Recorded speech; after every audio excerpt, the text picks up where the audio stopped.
afternoon to those who are in the region. My name is Sarah Karle, I apologize. I recently changed my name. My name is Sarah Karle. I'm the Director of Middle East Affairs at the U.S. Chamber of Commerce. On behalf of the Chamber, I would like to welcome everyone to the call this morning. Women's empowerment is a critical issue across the globe that is evolving with the help of work from governments, the private sector, and individuals through education, training programs, and raising awareness. There's a lot of discussion taking place in the Gulf states about the role of women in economic and social life, whether it be restrictions on women's mobility or the way that women can contribute to economic development, which will be incredibly important as we move out of this pandemic. We're seeing a number of positive changes taking place across the region. For example, in Saudi Arabia, they lifted restrictions on freedom of movement without permission, enacted prohibitions on discrimination in the workplace, and protections against sexual harassment. Other GCC countries are starting the process to enable women to participate more fully in the economy and are paving the way for women to participate in politics and start their own businesses. These changes encouraged us to explore what is happening in the private sector in the region to encourage women's empowerment in a variety of areas.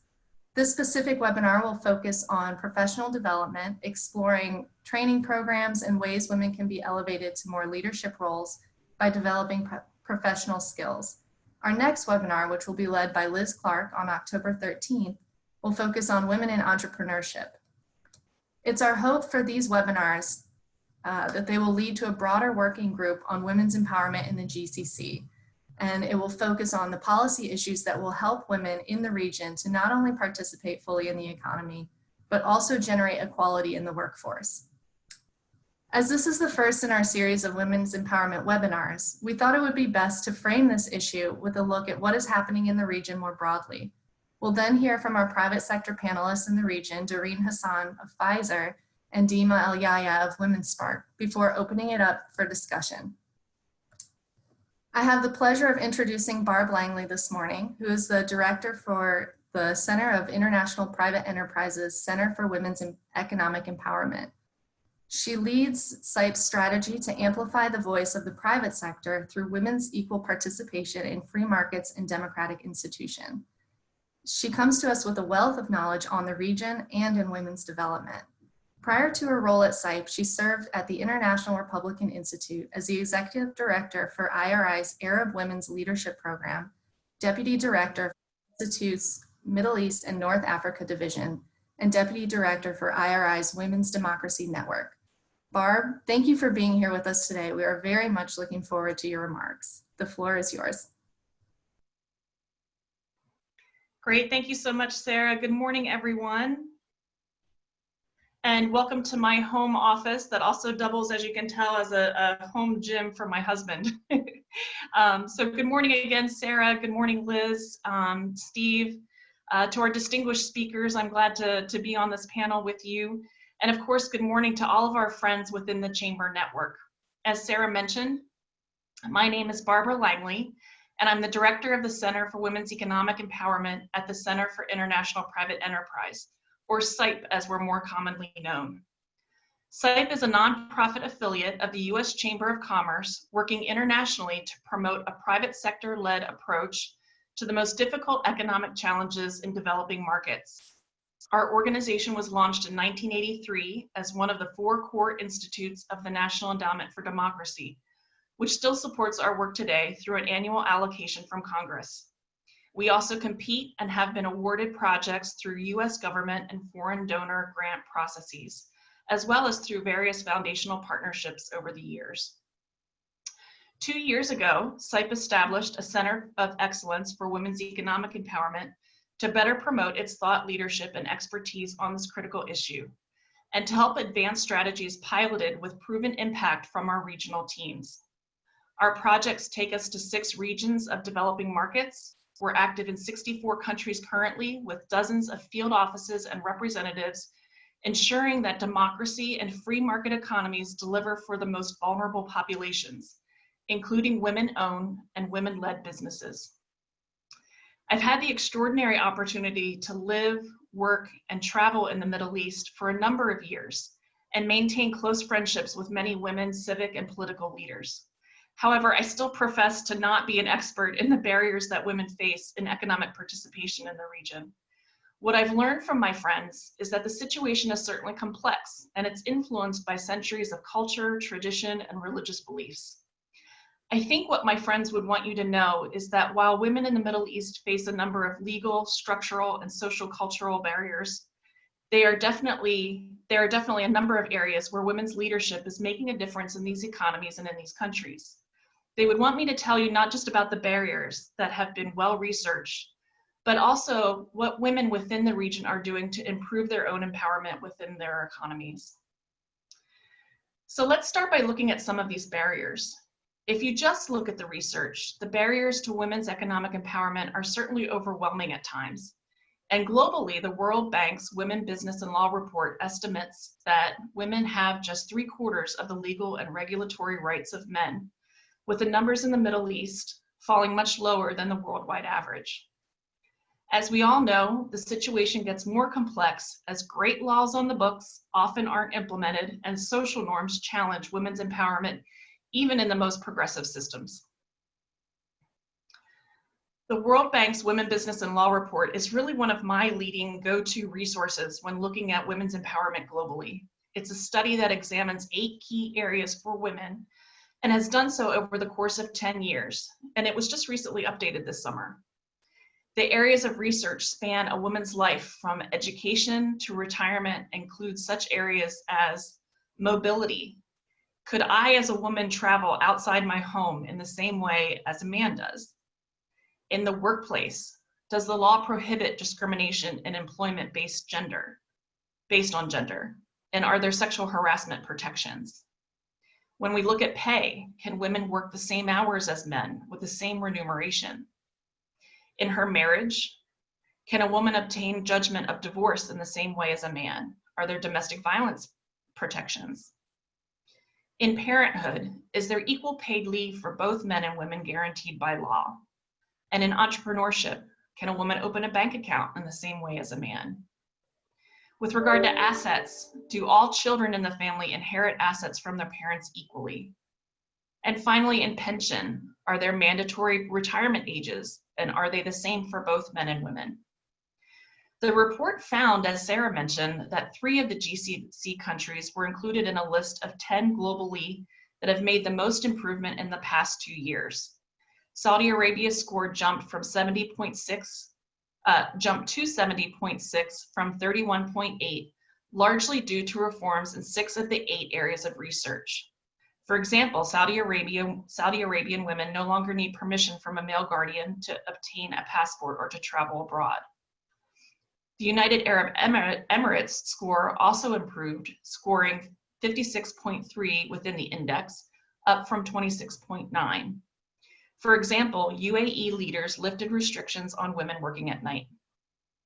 In both Saudi Arabia and UAE, as Sarah mentioned, leaders instituted sexual harassment legislation, criminalizing the act in public and private sector employment. Bahrain also improved from a score of 37.5 to a score of 46.3, largely due to the adoption of sexual harassment laws in the world of work and allowing women to be recognized as heads of household. However, the barriers do still persist. For example, female landowners make up as little as 5% of property owners in the region. When women do control land, it's often smaller in size and of lower quality than land held by men. This is an important key for collateral issues when obtaining a commercial loan for your business. Women often cannot open a bank account without permission of a male relative. In more than half the countries of the Middle East, women are prohibited from working in specific industries. There's also a lack of safe and reliable transportation in many areas, making women more vulnerable to rape, robbery, or assault when transiting from their home to school, to work, or transporting goods to market.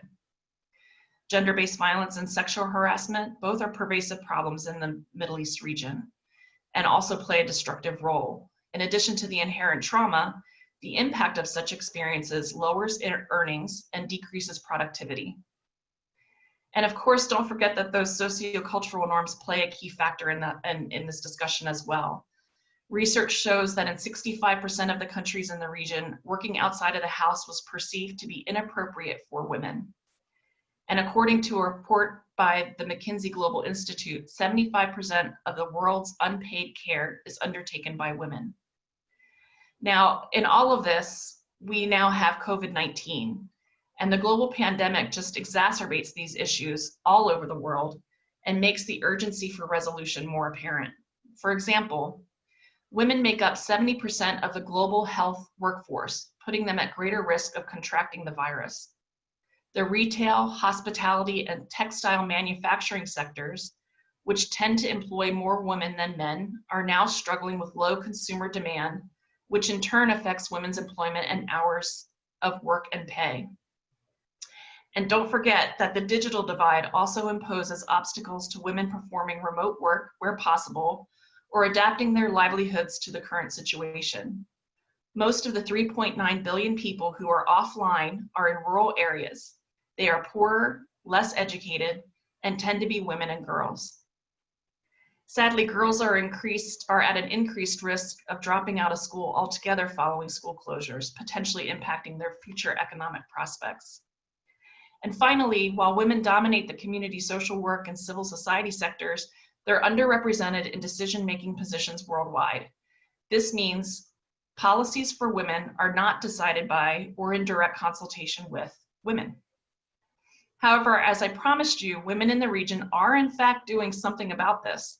Across the Middle East, women business leaders are active in chambers of commerce, business associations, and even informal networks focused on raising the voice of women in policy reform. Through collective action, they are making a difference. I've had the privilege to work, for example, with the Jordan Forum for Business and Professional Women in the last year. They are a women's business association with more than 300 members. Much of their work to date has been philanthropic, organizing women business leaders to help those less fortunate in their country. However, they are making a concerted effort to listen to the needs of their members and advocate on their behalf to legislative and executive policymakers. When the pandemic hit, the forum quickly organized to survey the impact of social distancing policies on women-owned businesses and put forth a plan to help mitigate the economic challenge. In April of this year, they sent a letter to Jordan's Prime Minister and Minister of Defense, Dr. Omar Al-Razaz. In that letter, the forum proposed key solutions to help ensure the continuation of small and medium enterprises, which are the driver of the economy. These solutions included such things as exempting tenants from paying rent for the period when shops and commercial offices are ordered to be closed, reducing interest rates on business loans, offering grace periods for repayment of loans for affected sectors, including the tourism, commercial, and industrial industries, working toward reducing utility bills for the SME sector by 40 to 60%, allowing Social Security to bear 50% of the salaries where businesses need to cut salaries by 50%. Otherwise, the sector may need to reduce employment. The forum also targeted a decision to have the central bank allocate 500 million dinars for corporate lending. In their proposals, the forum asked that repayment of the loan terms include a grace period until the end of 2021, to allocate a percentage of the amount of business and professional women with lower interest, clarify the mechanism by which loans will be guaranteed or will be granted to companies, and publish the mechanism on the website to ensure transparency. Ensure a clear percentage of loans dedicated to SMEs. And while this example demonstrates how women business owners are coming together in collective action to help improve the enabling environment for women in the economy, it's important to note that women are leading in mainstream advocacy efforts as well.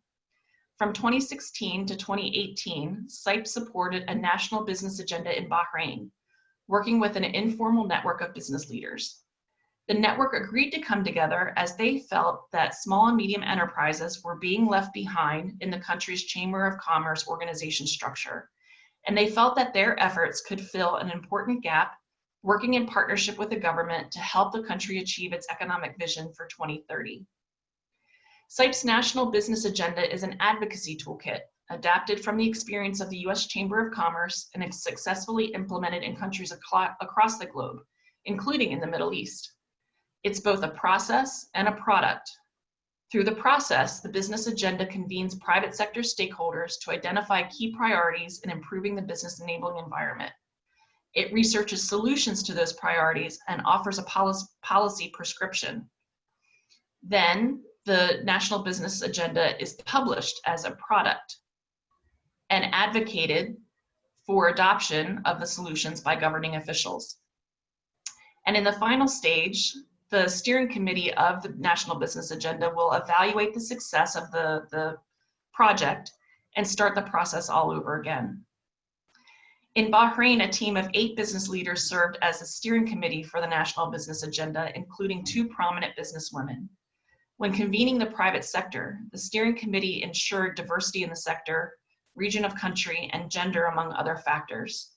The steering committee organized the NBA by sector, focusing on 6 of the country's leading industries, including contracting, industry, IT, real estate, salons, and transportation. In fact, women business owners made up more than 1/3 of the private sector stakeholders participating in the project and served as an echo chamber in the steering committee's advocacy efforts. The issues put forward, for example, from the salon sector mirrored many of the problems that the other sectors were encountering.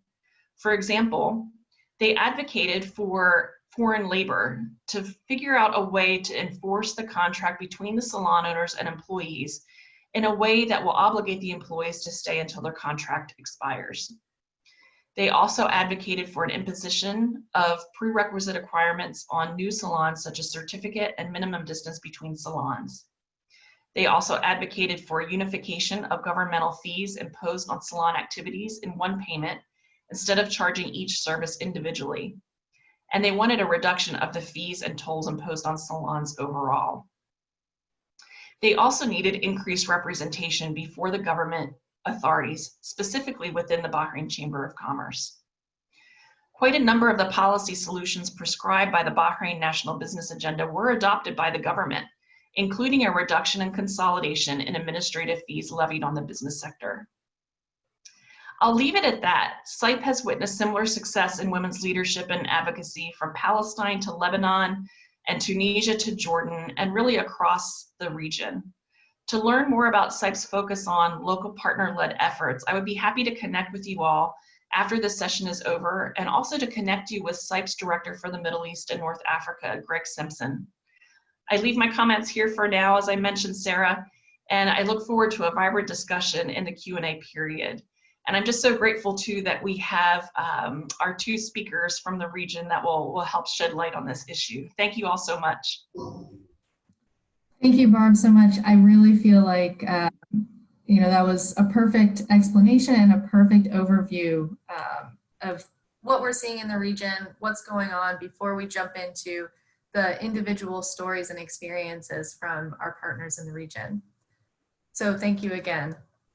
I'd now like to introduce Ms. Darein Hassan, who will be also speaking about women's empowerment and how she was able to work her way up to the Inflammation and Immunology Business Unit Lead at Pfizer. And she'll also be speaking to how leaders face the challenges of today and the role of corporate organizations in fostering the right environment for talent. Darein is a leader offering a diversified experience within multinational pharmaceutical industries, as well as in local startups. She believes in the importance of guiding inclusive work environments, empowering teams, encouraging bold ideas, and is passionate about personal development and unleashing the potential of every individual. In an attempt to break her own glass ceiling, she shifted her career at Pfizer to sales and marketing in 2018. Prior to that, Darein was Pfizer's Regulatory Advisor Senior Director for Africa and the Middle East. Today, she also leads Pfizer's Diversity and Inclusion Council in the Gulf. She's of Egyptian descent originally, and she has a degree in pharmacy, but she fell in love with Dubai and is currently there with her 2 children. So Darein, please, I'll turn the floor over to you. We're really looking forward to hearing from you. Thank you so much. I'm so happy I'm here today and honored to be speaking with all of you. I would like to share my screen. Let me know when it shows.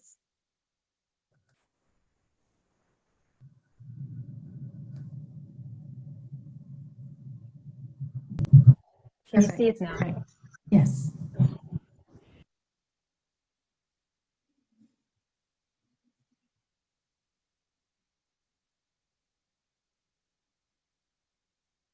Okay, it's clear now, right? Yes.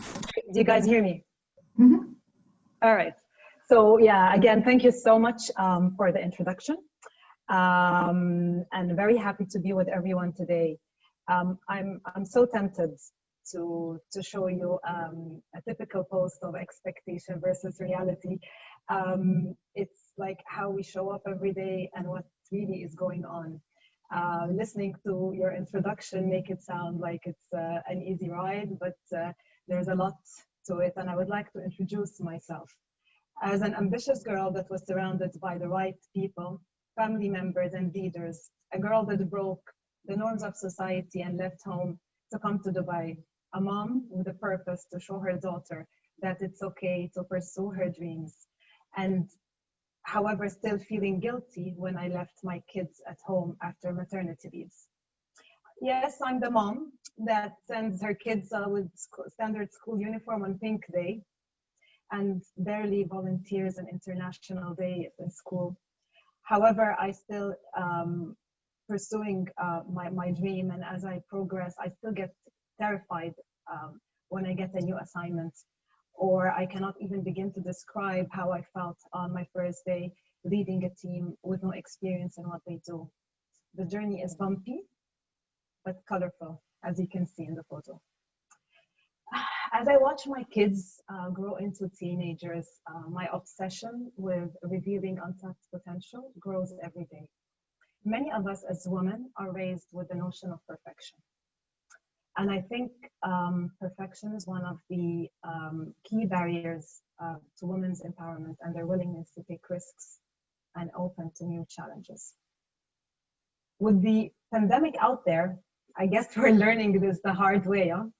Perfection is unattainable.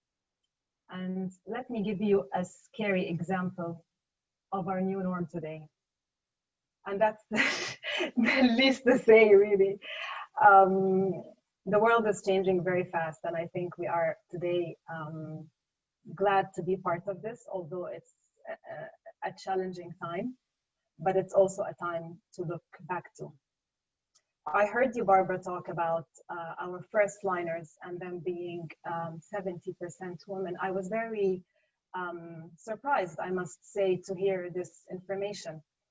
And it's actually an analysis that was based on 104 countries. And given that 70% of women occupy entry levels at health and social sectors, but 70% of CEOs and board chairs in the global healthcare are men. To me, the case for gender diversity is very simple. I am blessed to have a son and a daughter, and I just wish them both equal opportunities to be accepted for who they are and the ability to choose their path. But for those that like numbers, it's also very simple. Companies that endorse a gender diversity, just some of the examples are 6 times more likely to be agile, 53% higher in return on equity. Their employees are 43% more productive. IBM led a strategy to create $1 billion from disability products based on a diversity-led strategy. And there are many more examples. So I guess the case is clear and simple. The focus is not really to increase the number of women and just try to satisfy a quota, but to really recognize that gender diversity propels organizations' greater business success because of 3 simple things. You bring diversity of thought by bringing different perspectives, and I guess that's quite simple. You represent your stakeholders, your customers, our patients, etc. And they come with availability of essential skills that women offer based on their education. When an organization has a culture that fosters diversity, then it will simply perform better. So I'll try to take you through what do we do at Pfizer. We simply believe that a strong company culture to support gender diversity and women in leadership is critical. At Pfizer, we have been able to find leaders who inspire us and help each colleague build a fulfilling career and reach his or her full potential. You heard in the introduction as they told the story of me shifting my career, and I guess this is just a simple example of I had a very long career in regulatory affairs, which is a scientific function that supports the business, and I have been known for that experience for very long. And when I felt my career progression seemed kind of to plateau, I was encouraged by our leaders to explore opportunities that I would not have had the courage to do on my own ever. I needed the push and the culture to do so. So if it's not for the people that we meet every day, the leaders in our organizations, nothing can happen. So the Pfizer culture is characterized by the notion of ownership and bold moves. We launched a purpose blueprint recently, and we our ambition is to reach 225 million patients and launch 25 breakthroughs by 2025. Our first bold move is to unleash the power of our people. And one of the main points is make Pfizer an amazing place for all. We have also revived our values to 4 simple ones: courage, excellence, equity, and joy. It makes it simple and to the point. Of course, given equity is the value behind inclusiveness, but also speaking up, taking pride are under the values of courage and joy, which are necessary building blocks for an inclusive culture. Diversity doesn't work without a safe environment.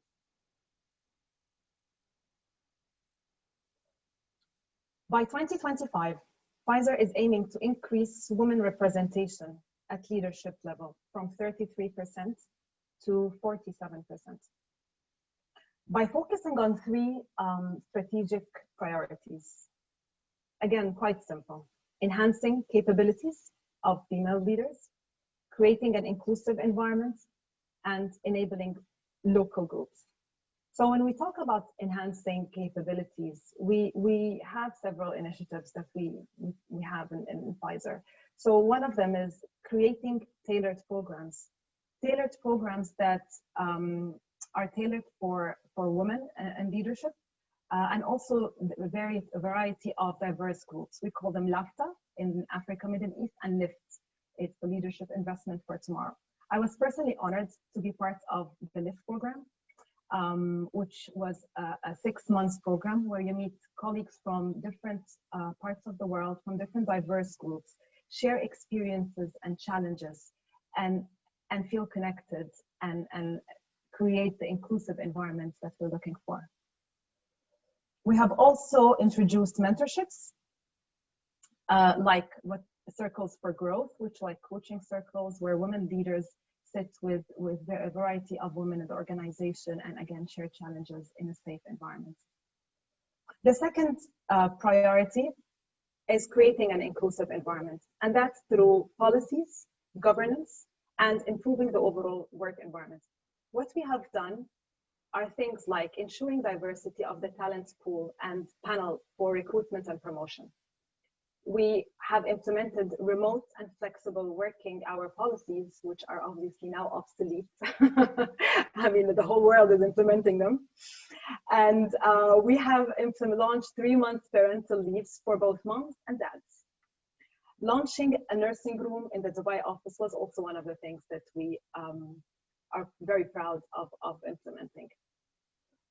The third priority is enabling local groups. Those local groups, they a group of both men and women in the workplace in each country, and they sit and talk about tailored solutions to local needs.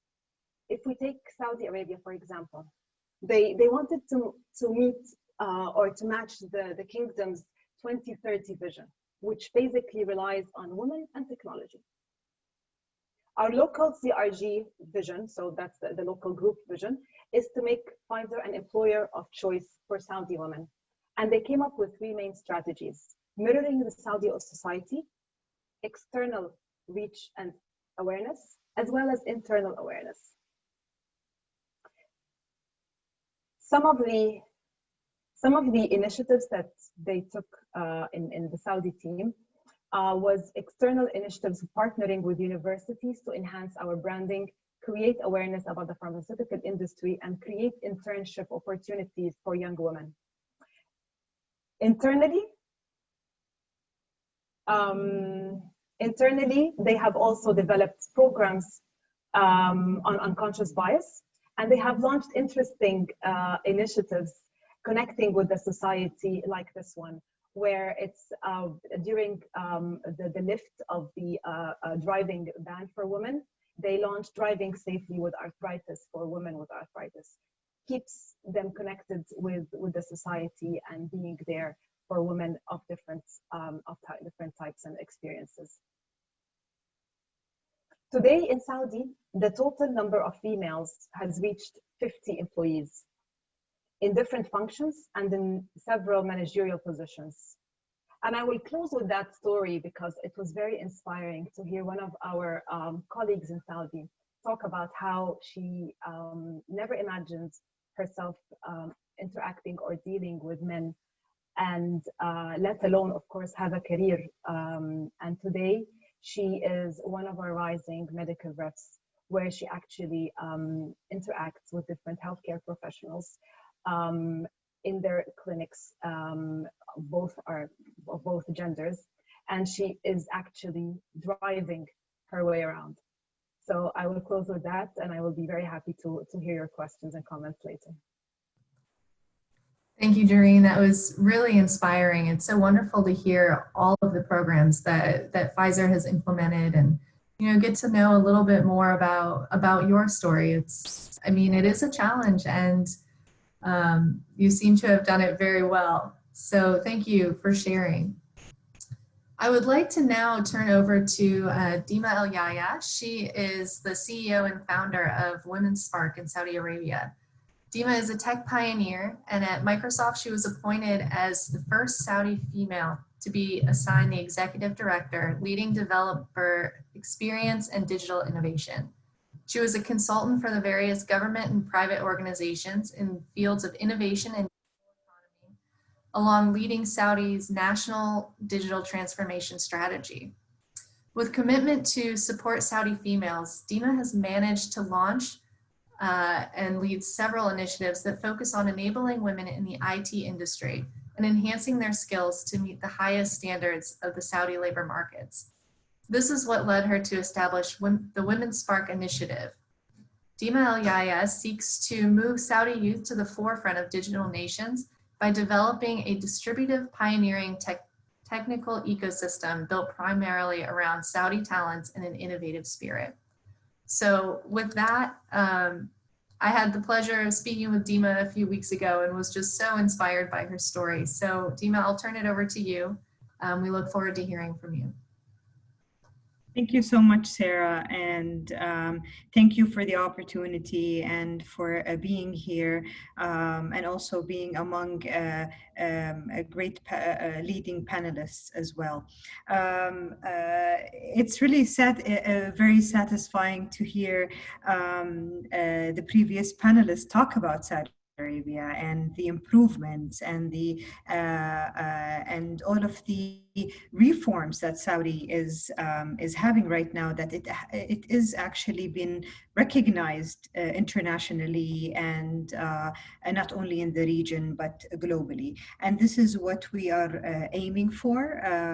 Our Vision 2030, led by a very committed and dedicated king and an ambitious crown prince, is placing youth and women in the center of the Vision 2030, and as an enabler to achieve that thriving economy and ambitious nation, and as well as a leading community. To give a bit of a glimpse of how, of course, I come from the tech environment and the tech background, and therefore I would focus more on that angle.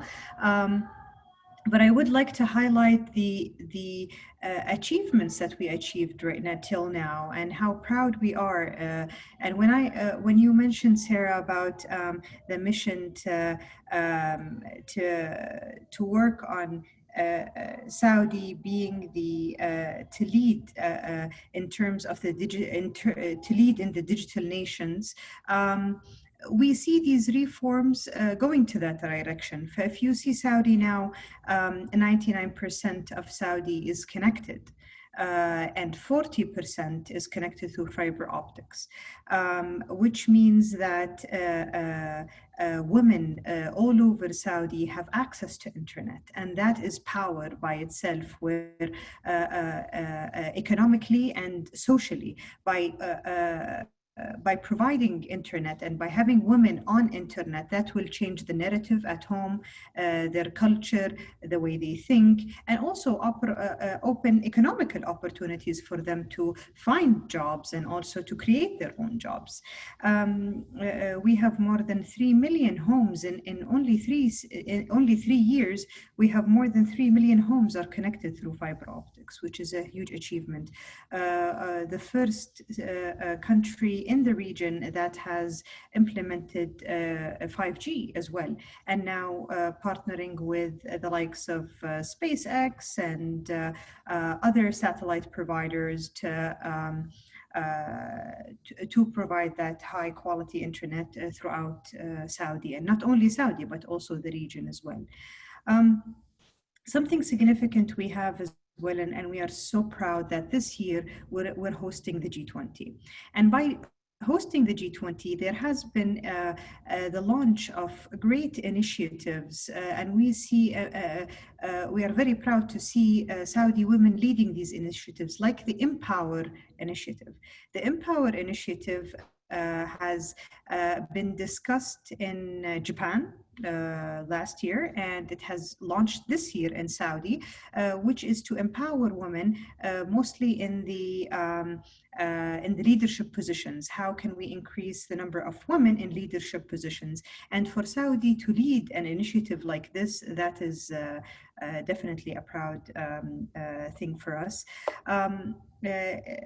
And throughout COVID-19, the W20 and the B20 have joined force together to develop the declaration looking at the impact of COVID-19 on women from an economical perspective. Now let's focus on WomenSpark and just go back on why has WomenSpark been created, or why did we establish WomenSpark? So there are two major opportunities we see in Saudi that haven't been utilized, let's say, or taken forward. The first one is the technical talent. So the days that I was leading digital transformation for Saudi, I was the chair of the Digital Economy Task Force in G20. And in each meeting that we meet, the 18 countries always say that we have to look for initiatives to attract more women to science and technology. Now, the thing is, we are the only country in the G20 that say, well, we have the number of women that graduate from IT colleges are more than men organically. So by itself, we're proud of that we have the organic attraction for science and technology. And therefore, although we do have that, and the number of women that graduate from IT colleges are 62%, more than men, but we only have 13% of them in the workforce. And why is that? Is because a lot of these talents are not living in the vibrant cities like Riyadh, like Jeddah, like Al Khobar. So we see a Taif alone, which is a small city in the south of Saudi, have more than 1,400 women developers. Now, here is a lost opportunity. And then we look at the other opportunity, which is the high net wealth individual women, whom are 30 to 40% of the who calculate 30 or 40% of the wealth in the banks are owned by women. The investment that they invest is a traditional investment, either real estate or stocks or private equity and so on. We don't see their contribution in the entrepreneurial ecosystem and the investment in venture capitals and so on. So to marry these two lost opportunities, we have created WomenSpark. WomenSpark is an angel investors network, but more than that a bit, as it educates women on how to invest in high-risk investments and startups, where we provide our members, whom are the high-net individual women, with training programs on how to support startups and how to become a board member, how to look into a balance sheet and analyze a balance sheet, how to help in marketing campaigns, how to support and help them access to market and networks. We have a lot of these women that come from medical backgrounds, teachers, lawyers, whom that knowledge itself can be articulated and can be a big support to startups. This is mainly one part. The other part, whom are the talents and the women talents, we do support them by having accelerator programs that go through ideation, thinking of ideas, where we want to move these women from job seekers to job creators. So when they graduate from these accelerator programs, they are backed up by these angel investors. We see a lot in Saudi great talents when it comes to ideas, but the challenges that they are facing in raising capital. And why is either because their projects are actually tailored for women, so men do not really understand these projects. Like, for instance, there was a young lady I met that has a solution for requesting nannies or babysitters to come and babysit their kids, rather than having help at home and staying with the kids. Men couldn't understand that concept, but women did. So a woman investor would be very interested in investing in a project like that. Second is a lot of our women entrepreneurs or idea owners lack the self-confidence, negotiation skills, and they get so intimidated that they would rather close their business rather than presenting or pitching in front of investors. And this is something that we tackle and support and help with. So when they go and pitch in front of women investors, they feel they are in a more secure environment. And of course, this issue is not only in Saudi, this is a global issue. But what we're trying to do is we're trying to tackle it early on in Saudi and create that women investors network that will mature to not only invest in Saudi, but also invest globally as well. And also for us to export our Saudi talents and Saudi ideas, and hopefully other digital innovations will be exported internationally. Going back to just one point, what we really have an advantage in Saudi when it comes to entrepreneurship actually is that there is no difference in opening a company between a male and a female. All women have the same rights as men to open a business and access to financials, access to also training. We have a lot of great programs in Saudi from either NGOs or government entities or even private sector that provide equal opportunities in training, especially digital skills. And what is very unique is 60% always are women that populate these training centers and training programs, which is a very proud thing to, as well. So I'll just keep it short to that and see if there's, I'll be happy to answer any questions if I missed anything. Absolutely. Thank you so much, Deemah. It was really enlightening to hear some of the things that you're doing with WomenSpark. I think it's so important, especially as you mentioned, you know, negotiation in whether it be salaries or pitches. I think that that's a really important skill that can be intimidating. So thank you again for your remarks. We've come to the portion where we'll have time for a few questions. I'd like to open the floor. If you'd like to raise your hand, we can call on you and you can pose a question to the panelists. But I can also start out with a question to get the discussion flowing. You know, looking at this from the business community, the private sector, how can foreign investors or foreign companies support either existing female employees that they have or encourage women to become a part of the organizations? What policies could be implemented for your perspective that would encourage this, whether leadership positions or just branching out to join the workforce?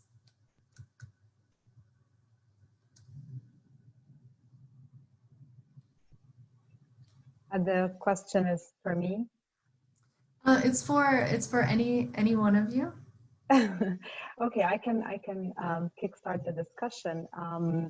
I think the question you're asking is very important because I believe what you can't be, what you can't see.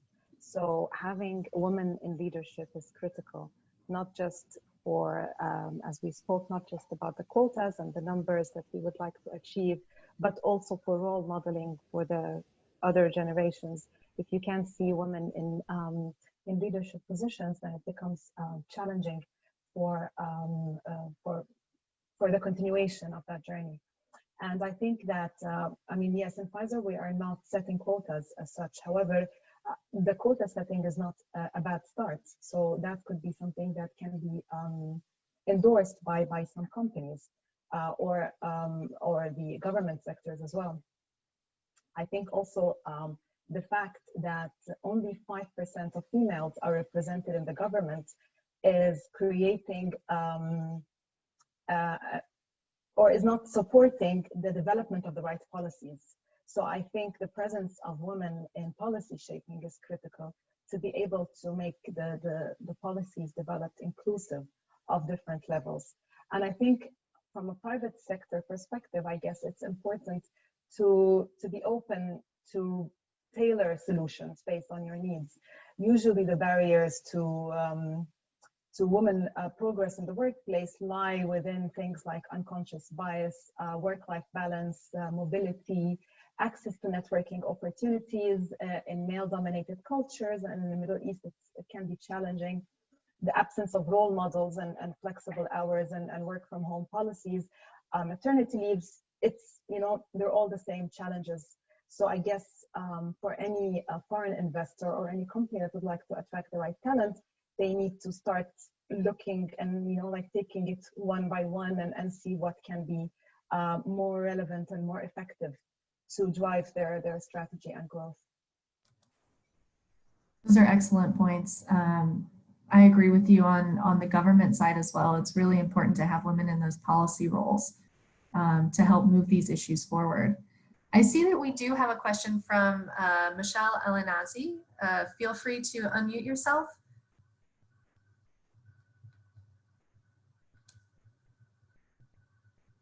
Michelle, are you there? Yes, hello, good evening in KSA time in Kingdom of Saudi Arabia.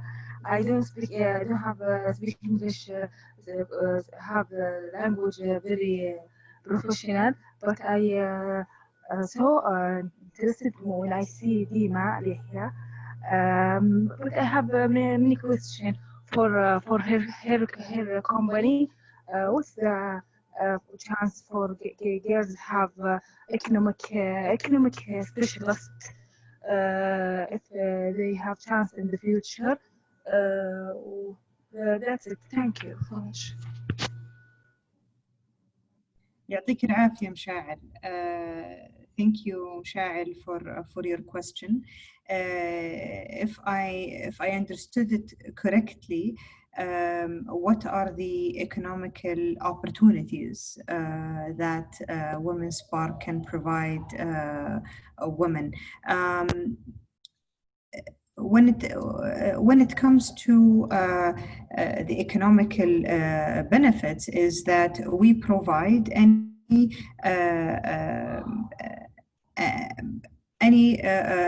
idea that is digitally enabled, the training, the acceleration program, and the mentorship and the coaching for them to first identify the idea and then bring it to life. At the end, we provide the capital and the finances for it to kickstart as a project.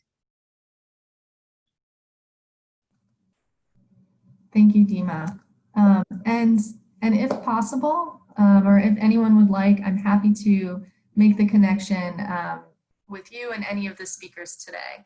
So feel free to shoot me an email and I'm happy to connect you. I think we have time for one final question. Is there anyone in the audience who has a question? Otherwise, I can go ahead and pose one final question and leave it to the speakers for any final thoughts that they would like to share. So I would say, you know, in terms of barriers that women face, either in the private sector through government or any other outlets, what do you see as the opportunities for hope and the opportunities for development for women? If I can go first, if you don't mind, I think that we're living it actually now. We're living the reality. If it's not globally, but we see it in Saudi. Just putting women in the center of the transformation, that's beyond wild. And not only from and as Darein said, not only from a quantity perspective, but from a quality perspective. Now, it's very important that not only do we, it's not a quota and we don't fill in just the numbers, but we have to make sure the success of the women. It's not enough to give me a seat in the boardroom. I want to be capable to sit and make the right decisions and for my thoughts to be listened to and they actually make a difference. So before giving me the seat, I think it's not just only about the seat, but also about providing the right training, the right mentorship, the right direction, the right career progression, and also the right policies and regulation, as Darein as well. Thanks. Well, thank you for that, Deemah. Darein and Barb, do you have any final thoughts or comments that you would like to say to our listeners today? Sure, Sarah, I can jump in with that as well. And I think the thoughts on my mind right now answer, I think, your first question and this last question that you posed to the panel.